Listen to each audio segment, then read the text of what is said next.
So I thought this would be a fun fanfiction idea to really talk about.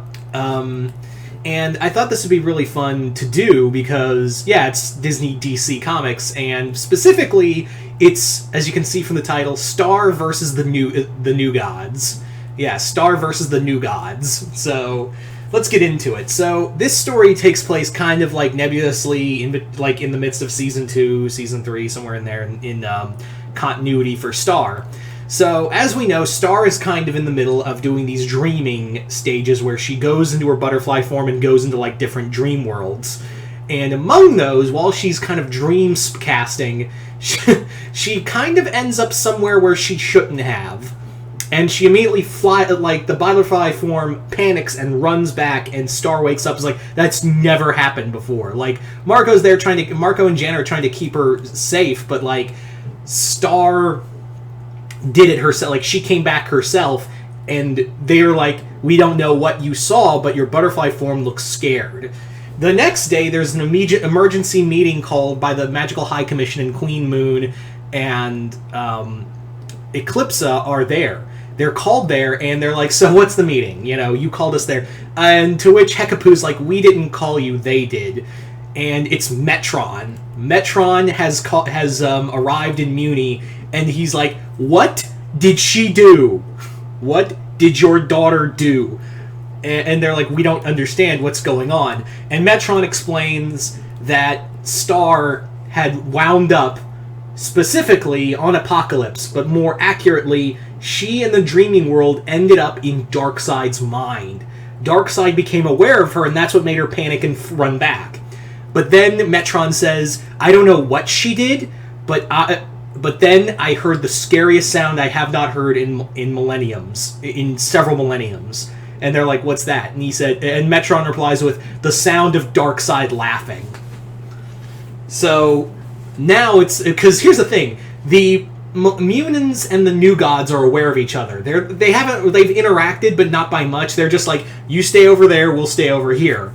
There wasn't like a war or anything between them, because the Munins were like, yeah, we knew we'd lose if we fought alongside the New Gods. Not because like they would crush us, like we'd get crushed, but more like if we allied with the new High Father or the New Gods, that would bring down the power of Apocalypse upon us. And they were so scared of Darkseid.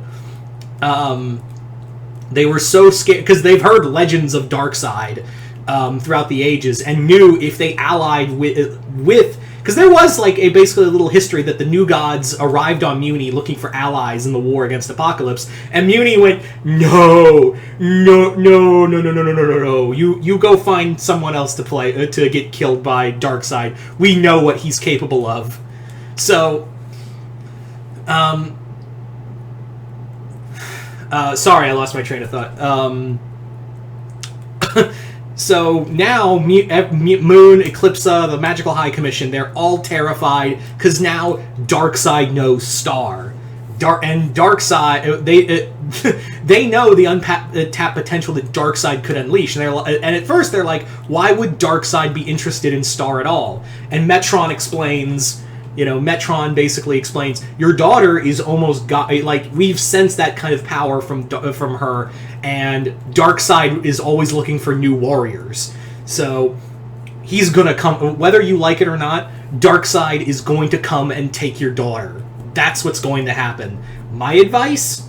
And they're like, what do we do? How do we keep Star safe from Darkseid? Metron then responds with, you should be less concerned about your daughter and more concerned about Muni.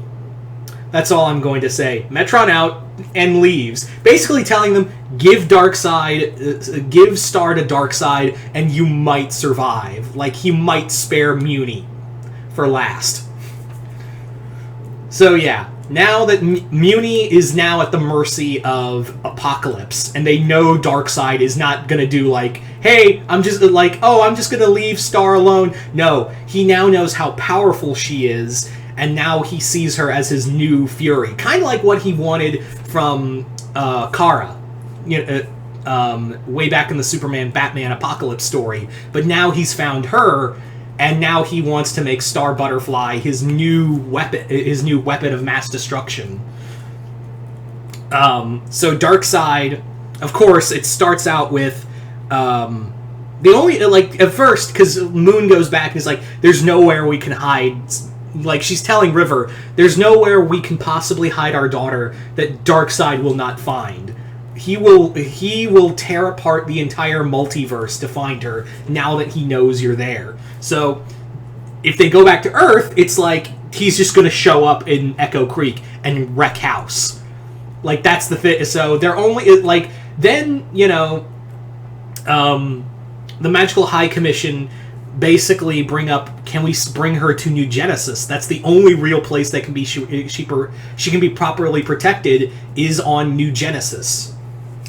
So the decision is made that Star has to now stay on New Genesis with Highfather and the other new gods in order to be protected from Darkseid. And they they already fall under attack, because what happens is that a bunch of parademons alongside Steppenwolf show up. Steppenwolf and a bunch of parademons show up on Muni and just wreck house left and right. He's only stopped when Orion arrives, because he's like, oh yeah, we were kind of keeping our... Metron kind of mentioned that this was going to happen, so Highfather sent me and some other new gods to help fight them.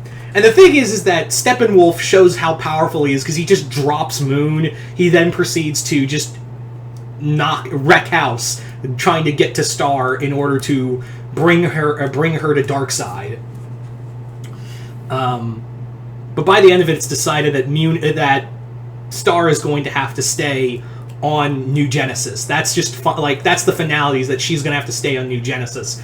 And when she gets there, Marco is kind of finagled into coming too, along with Jana, and Ponyhead goes to, Tom as well. The whole main gang goes to New Genesis, and they're already like, I don't like Tom. Like, they tell Tom, like, you're a scion of darkness. Your kind is not welcome here. We will not see you as brothers. And Tom's like, cool. I'm a piece of shit. Great. Thanks for letting me know. Bye. So Tom, knowing that he's not welcome on New Genesis, kind of is about to leave, and then he runs into the Forager, whose insectoid race is kind of seen as like second-class citizens on New Genesis. So he and Tom and Forager ally to kind of go, like, because Forager's like, I heard about what's going to happen to Star. Trust me, Darkseid is going to get what he wants. That's what's going to happen. Yeah, but maybe we can figure out his plan to try to get Star, and we can figure it out. So Forager and Tom sneak off to travel to Apocalypse, in order to kind of either slow down or stop Darkseid's plan, because he's gonna come for her. And sure enough, Darkseid, along with Granny Goodness and the Furies, arrive on Muni, facing a monster human army, because basically Eclipsa basically says that if we don't unite, Darkseid will kill us all. And Darkseid he cleans house on the Magical High Commission. Darkseid basically tells, when he's beating the shit out of the Magical High Commission, is that he tells them straight up, Muni once had gods. You had several. Your people had many gods, and then they met Darkseid. So it's basically the story. Yeah, Darkseid destroyed the human pantheon. Why? Because Darkseid is. So while this is going on, Star is now being trained by Big Barda on New Genesis to defend herself. And the training is pretty tough. Meanwhile, Marco is hanging out with Scott Free, Mr. Miracle, and he's like, "So, you and Barda, huh?" And he's like, "Yeah." "You and Star, huh?" "It's complicated." "There's nothing complicated about it. You're willing to fight the literal embodiment of evil for this girl. I think I think you're more than just friends, buddy."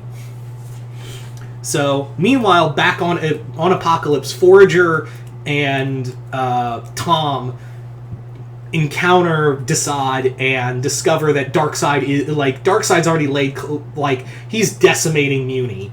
So they have to go to New Genesis and tell Highfather Muni's being wrecked. Darkseid and Granny Goodness are just wrecking house.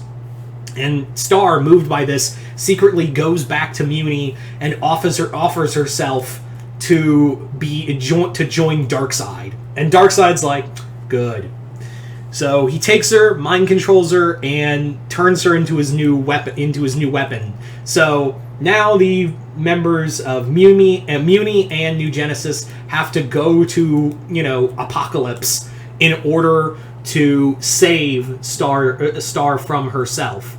And it like Moon has to fight Star, who's been mind controlled. I kind of also thought that she'd wear the costume similar to Kara's costume when she was under Darkseid's control. And Moon's like, there is no, you're already coming home, young lady, because there is no way I'm letting you wear that into battle.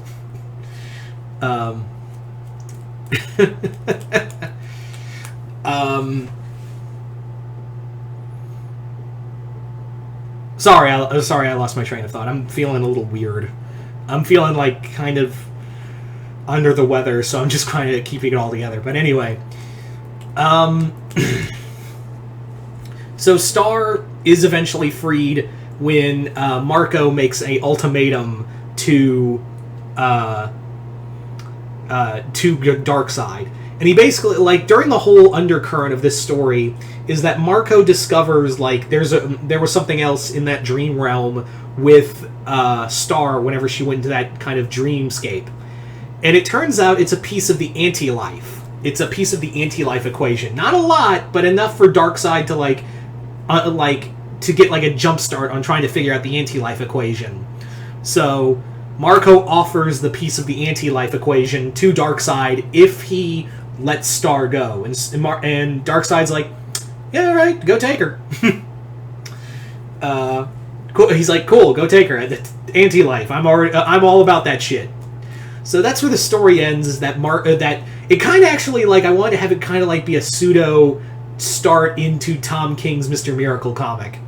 But other than that, what did you guys think of this story? Did you guys like it, hate it? Comment below, let me know. Other than that, I'm Mr. Multiverse. If you haven't already, go check out the link below to my Patreon. Get exclusive content, and you hit the 4th tier. You can request videos for me to do here on YouTube. Other than that, I'm Mr. Multiverse. I'll see you next time on the Multiverse.